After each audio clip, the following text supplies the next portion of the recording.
Neste vídeo você vai acompanhar tudo sobre paisagismo, uma entrevista com um médico sobre hemofilia e mais, saiba mais sobre os tipos de farinha sem glúten. A edição está com muito conteúdo. Isso tudo é a partir de agora no programa Você Sabe Fazer.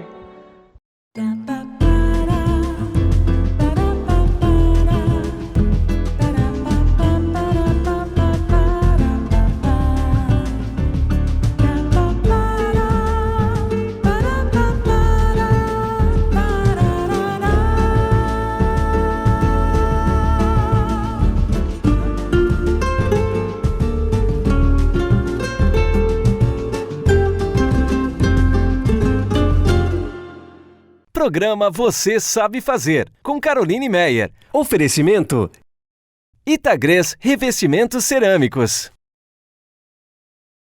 E Galeteria Santo Galeto, o verdadeiro galeto ao primo canto de Joinville. Olá, está começando o programa Você Sabe Fazer e vamos falar agora sobre alimentação saudável. Você conhece as farinhas de pão sem glúten? Saiba mais na entrevista.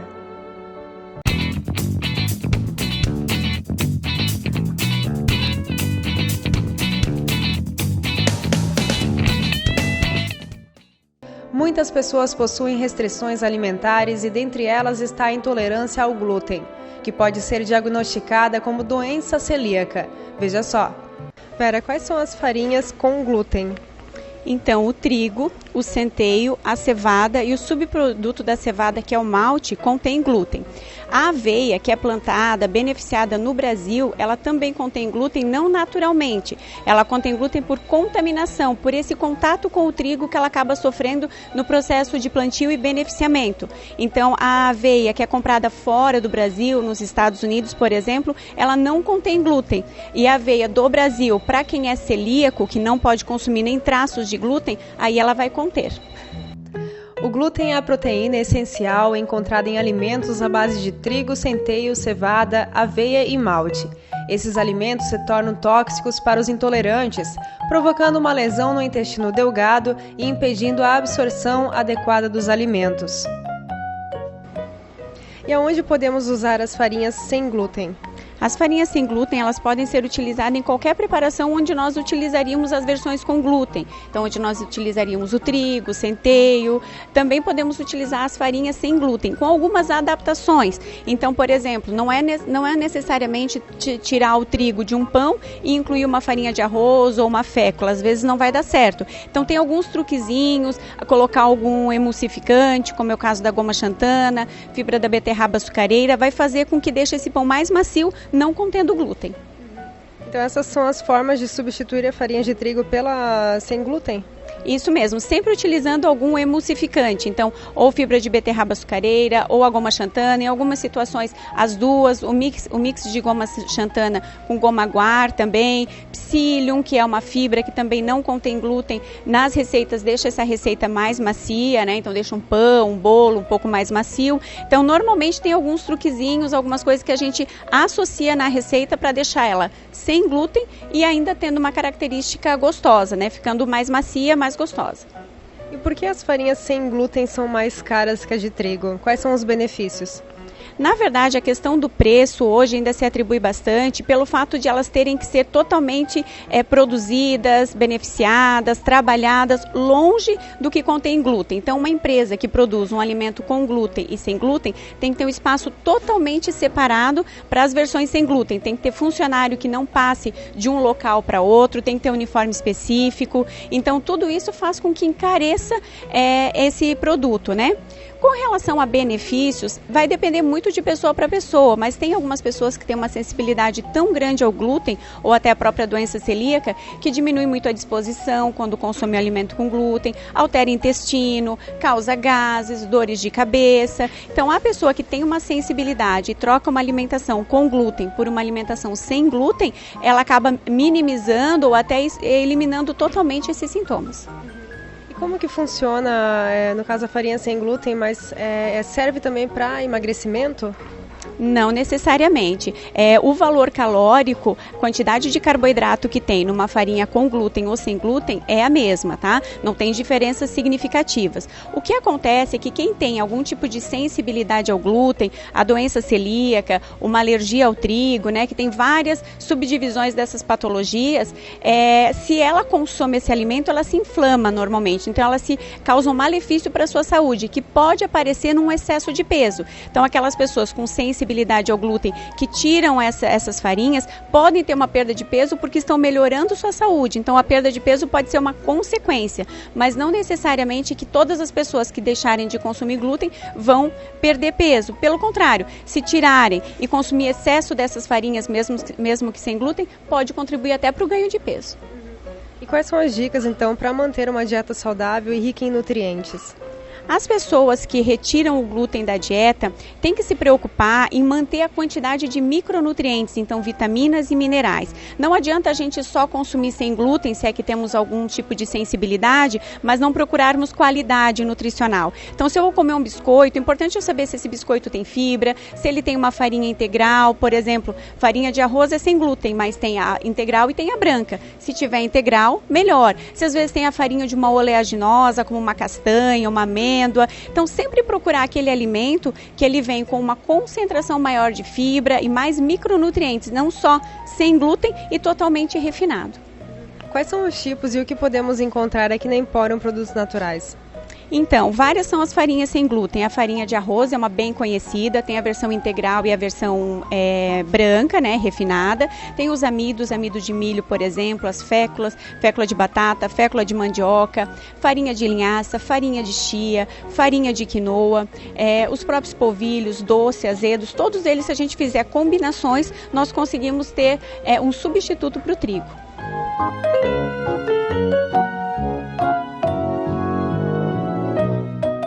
O que você achou dos dois? Delícia. Esse aqui eu achei ótimo. Esse daí é o sem glúten. Tem alguma diferença? É totalmente diferente. Qual é a diferença que você sentiu? No próprio sabor, né, que a gente tem. O que você está achando desse daqui com glúten? Muito gostoso também. Agora experimenta então o sem glúten. O que tu achou? Sem glúten é mais gostoso, é mais seco. Dilui mais na boca. Você experimentando agora os do mesmo sabor, um com e sem glúten, o que você acha? Esses dois é quase igual.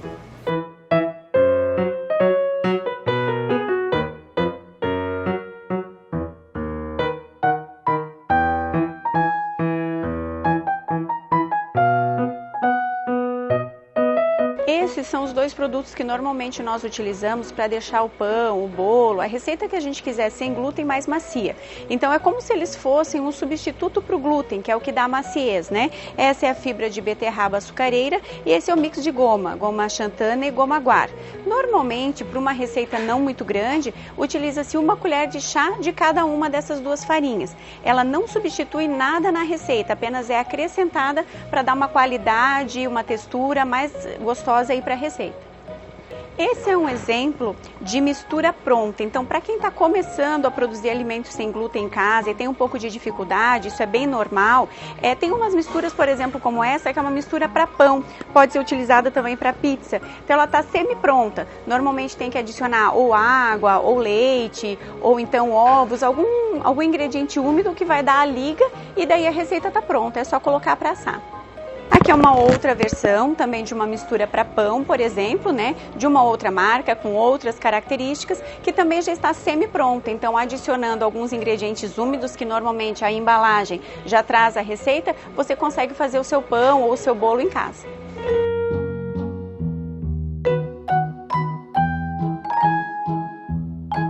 Aqui nós temos duas opções de cookies, né? 2 biscoitos doces. Essa é uma versão sem glúten, sabor de maçã, e essa é uma versão com glúten, à base de farinha de trigo, aveia, produzida no Brasil, então acaba tendo uma contaminação por glúten, né? Mas também do sabor de maçã. Então, assim, a questão de paladar vai muito de pessoa para pessoa, mas hoje a gente percebe que muitas pessoas, quando consumiam com glúten, por algum motivo passam a consumir a versão sem glúten, sentem ainda um sabor mais agradável. Dependendo da preparação, a versão sem glúten não tem nenhuma diferença ou até se sobressai em termos de palatabilidade a versão com glúten, né? Vale a pena experimentar.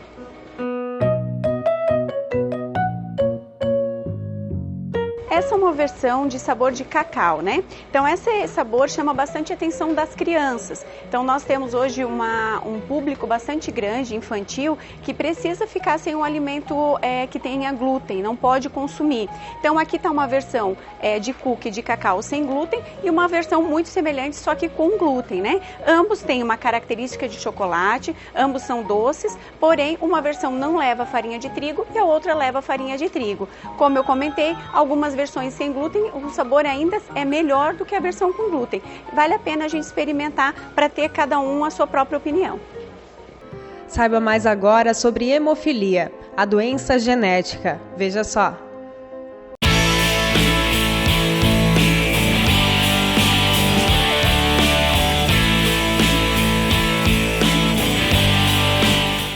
Todos os anos, em abril, são realizadas campanhas de combate à hemofilia. E para nos explicar melhor sobre essa doença genética, converso agora com um médico oncologista. Assista a entrevista. Doutor, o que é a hemofilia?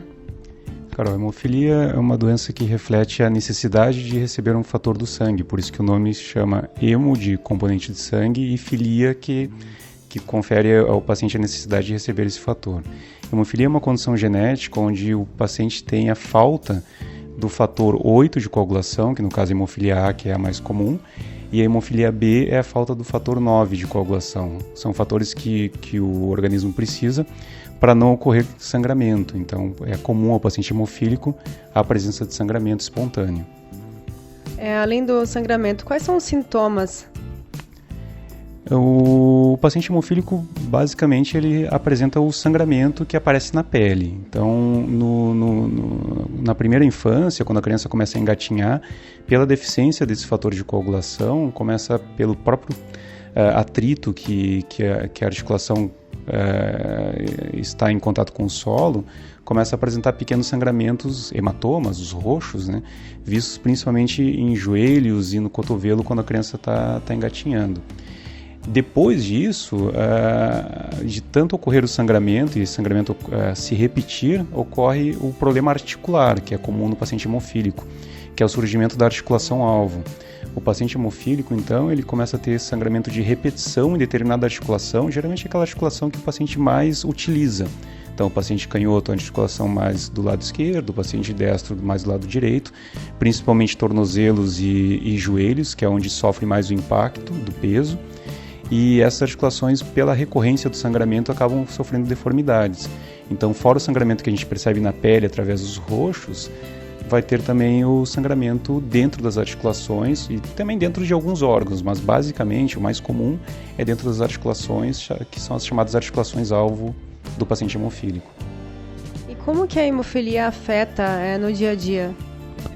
Então, por ocorrer esse sangramento espontâneo, principalmente falando de paciente hemofílico grave, ocorre deformidade da articulação e, consequentemente, uma inabilidade dessa articulação de ter o seu movimento comum, o seu movimento habitual. Então, o paciente hemofílico, tendo a articulação-alvo, ele vai ter aquela articulação comprometida, isso causando deformidade, isso causando uma inabilidade na movimentação e consequentemente, perdas no trabalho, perdas na escola, enfim, piora na qualidade de vida. E essa doença, ela afeta mais homens ou mulheres? A hemofilia, ela é uma doença exclusiva do sexo masculino. Então, ela é uma doença que a gente chama de ligada ao cromossomo X. Então, a mulher, ela pode ser portadora da hemofilia na medida que ela tem o gene afetado da hemofilia, mas ela não vai manifestar a doença. Por outro lado, a mulher que é portadora, ela transmite para os filhos do sexo masculino, então, ela transmite a doença hemofilia. Então, o homem hemofílico, o menino hemofílico e o homem hemofílico, ele adquiriu esse gene da mãe que era portadora. Então, geralmente a gente tem uma história na família onde os tios são hemofílicos, né? Os tios homens são hemofílicos e a mãe não tem manifestação da doença, mas ela transmite geneticamente para o filho. Quais são os cuidados gerais? Então, hoje em dia nós temos o uso da profilaxia. Então, todo paciente hemofílico grave, ele recebe o fator que ele está precisando. Então, ele recebe antes de ter o sangramento, por isso que a gente chama de profilaxia. Então, com isso, ele acaba evitando o sangramento. Então, o principal é isso. O paciente hemofílico, que tem o diagnóstico, e principalmente hemofílico grave, deve receber a profilaxia. Isso é o primeiro ponto. O segundo ponto é manter uma articulação saudável, através de exercícios físicos que não agridam a articulação. Então, exercício físico de pouco impacto, principalmente, então, bicicleta e natação, que é o principal. E evitar a sobrecarga das articulações, então evitar a obesidade, evitar o excesso de peso para que a articulação não sofra a sobrecarga que o peso provoca. O paciente, quando ele percebe que o filho está com hemofilia, ele vem até o médico. Qual é o procedimento que vocês fazem? Qual a forma de tratamento? Primeira coisa, nós temos que ter o diagnóstico. O diagnóstico ele dá pela dosagem desse fator que estaria baixo. Então, a hemofilia A, que é a deficiência do fator 8, e a hemofilia B, que é a deficiência do fator 9. Conseguindo esse diagnóstico, tendo a dosagem do fator, isso é um exame de sangue que se faz, aí se dá a caracterização da doença. Ela pode ser leve, moderada ou severa, de acordo com a quantidade de fator que esse paciente tem. E em cima disso é que é feito o plano terapêutico. Então, o paciente com hemofilia grave, como a gente havia abordado antes, ele precisa fazer a profilaxia para evitar que tenha um sangramento espontâneo, enquanto que o paciente que é hemofílico leve, ele não precisa fazer profilaxia. Por outro lado, se ele for fazer algum procedimento cirúrgico ou sofrer algum traumatismo, um acidente, ele vai sangrar mais do que a população em média. Então, ele tem que saber que ele é hemofílico e, na necessidade, repor o fator que ele precisa. Quais as dicas finais do Dr. Gilberto? Então, primeiro é reconhecer quando algo está errado. Então, como a hemofilia é uma condição genética, a mãe precisa estar muito atenta na criança se a criança está apresentando algum sinal de sangramento. Isso é a primeira coisa. E a segunda coisa, se é feito o diagnóstico, é ter um estilo de vida compatível com essa limitação que a hemofilia vai causar, principalmente fazer atividade física e evitar o excesso de peso para não danificar mais as articulações, assim como, claro, fazer um acompanhamento médico rigoroso. A data de 17 de abril é o Dia Mundial de Combate à Hemofilia, criada justamente para divulgar e conscientizar a população sobre a doença genética que atinge 1 em cada 10 mil pessoas somente no Brasil. O seu negócio ainda não tem vídeo? O vídeo é uma das ferramentas mais eficazes de comunicação. Com eles, os receptores absorvem até 95% da mensagem recebida. Nossos vídeos destacam você da concorrência, dão mais exposição à sua marca e seu site tem mais chance de aparecer na página do Google. Comece agora! Nós somos especialistas em criar vídeos. Entre em contato conosco. KM Produções Audiovisuais.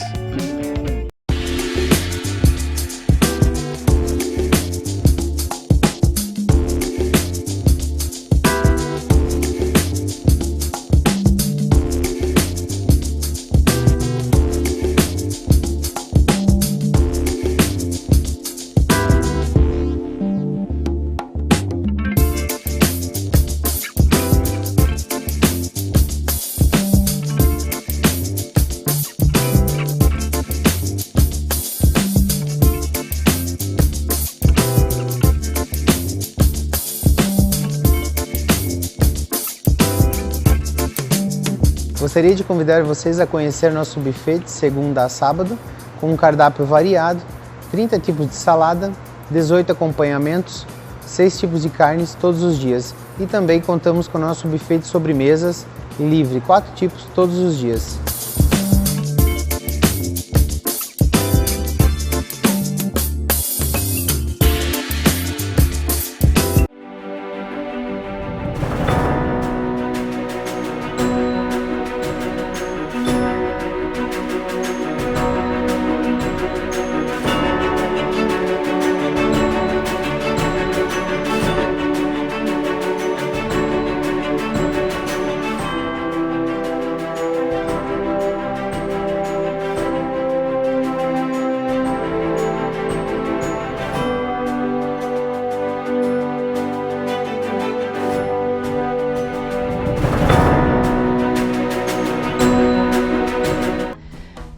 Namorados e o que você vai fazer para agradar ainda mais o seu amor.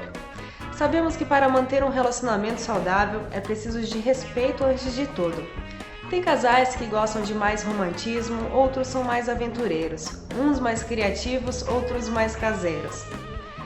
Cada pessoa com sua particularidade, certo? Mas sempre é preciso sentir o amor. Aquele sentimento que ao lembrar-se da pessoa amada, você sorri e teus olhos brilham. Você pensa em ver o quanto antes. Você quer fazer o melhor, quer ajudar como pode e se sente bem em estar ao seu lado. Isso é amor. Agora vamos voltar ao assunto. O que você fez para agradar o seu parceiro ou sua parceira no dia de hoje? O Dia dos Namorados? O programa Você Sabe Fazer foi atrás de mulheres que aceitaram a mostrar o seu amor pelo marido ou namorado. Veja só.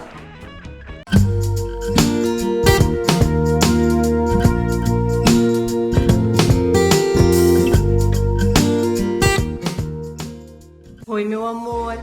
Hoje eu estou aqui para te agradecer pelo seu amor, pela sua amizade, pelo seu companheirismo, pela sua fidelidade e por todas as suas qualidades e também pelos seus defeitos que te fazem o homem que eu amo e amo cada dia mais. Um feliz Dia dos Namorados para nós e para todos os eternos apaixonados. Eu e o Emanuel te amamos muito. Carol Meyer, muito obrigada pelo espaço. Grande beijo. Amor, queria te desejar um feliz Dia dos Namorados, falar que eu te amo demais, que você é muito importante pra mim e que esse dia vai ser muito especial. Oi, meu amor, te amo. Leonardo Villani, amor da minha vida. Tu és a certeza dos meus dias. Tu és a paz do meu coração. Tu és o oásis da minha alma, onde ela se recupera desse mundo. Tu és o presente de Deus que eu tanto esperei. Tu és o fim de um exílio de mais de 40 anos. Tu és a certeza num amor imutável, verdadeiro e que nasce de Deus como um presente para nós. Te amo para sempre. Feliz Dia dos Namorados. Oi, gente! Hoje é o Dia dos Namorados e eu quero aproveitar então esse momento para deixar uma mensagem para o meu namorado, o Juliano. A gente já está juntos há quase 7 anos e são 7 anos de muita alegria, de muito companheirismo, de muito amor, de muito compartilhamento. Isso é muito importante num casal, né? Que você divida, que você compartilhe com o outro a sua vida. Então, eu espero que todos os casais apaixonados que estejam me assistindo também tenham essa relação e dizer também que eu amo muito você, meu amor, e espero que a gente possa comemorar essa data por muitos e muitos anos e dizer também que você me faz muito feliz. Um beijo grande de quem te ama. Até mais. Oi, Alex, estou aqui fazendo um vídeo, uma declaração de amor para o meu cachorro. Enganei, um bobão, na verdade, mas a declaração é pra você e eu quero dizer só uma coisa. Eu me divirto com você mesmo sem você do meu lado. Jesus apaga a luz, o que é isso, Senhor? Que casal lindo!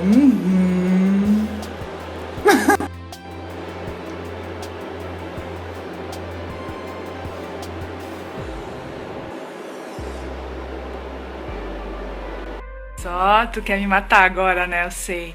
Mas não tem ciúme, não tem ódio, não tem rancor essa relação e a gente manda um beijo pro papai. Um beijo lindo. Declaração de amor pro meu amor não é nada difícil.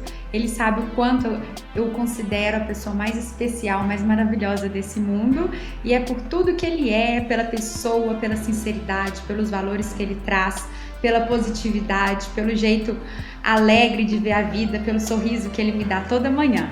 É por isso e tudo mais que eu amo ele sabe disso. E aproveitar para declarar esse amor aqui. Obrigada, Carol, pela oportunidade e parabéns pelo seu programa, por sempre levar boas energias e bons sentimentos para todo mundo. Yuri, te amo muito, te amo para sempre, quero você sempre ao meu lado, te fazer muito feliz. Obrigada por ser meu amor, por ser essa pessoa maravilhosa, um exemplo que eu quero seguir e sempre acompanhar para crescermos juntos. Te amo, seu amor da minha vida.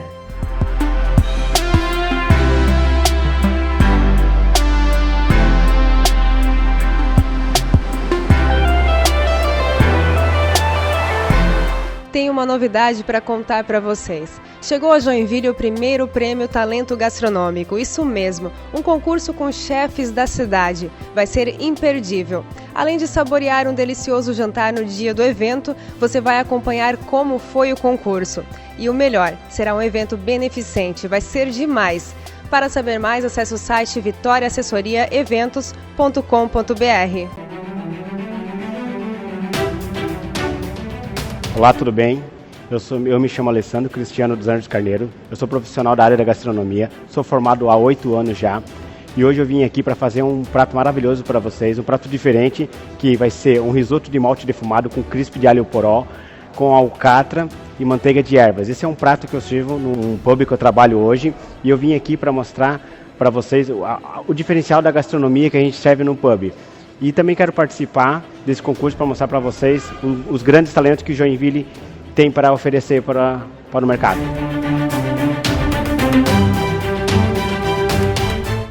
Olá, eu sou o chefe Guto Medeiros, trabalho há 13 anos como chefe de cozinha na área. Irei fazer para você um risoto de limão siciliano com alho poró, cebola roxa, aromatizado com romã ou caqui, a seu critério, tá? Hoje eu vou usar romã. E o motivo de você votar em mim é porque realmente a minha cozinha é brasileira.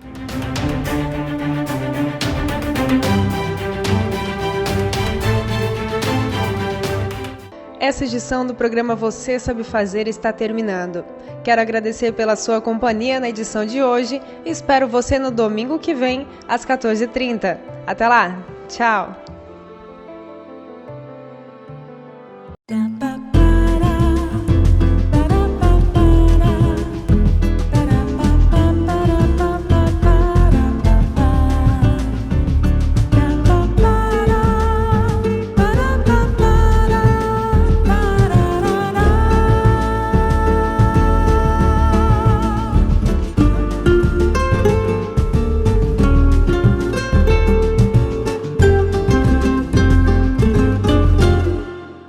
Programa Você Sabe Fazer, com Caroline Meyer. Oferecimento Itagres Revestimentos Cerâmicos.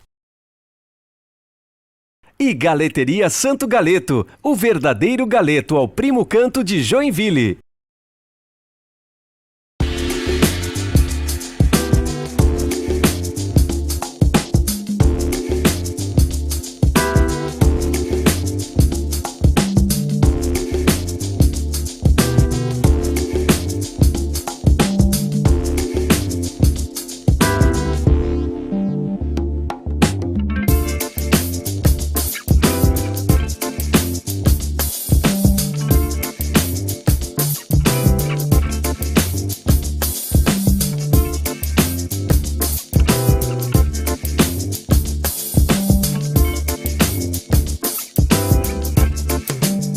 Gostaria de convidar vocês a conhecer nosso buffet de segunda a sábado, com um cardápio variado, 30 tipos de salada, 18 acompanhamentos, 6 tipos de carnes todos os dias. E também contamos com o nosso buffet de sobremesas livre, 4 tipos todos os dias.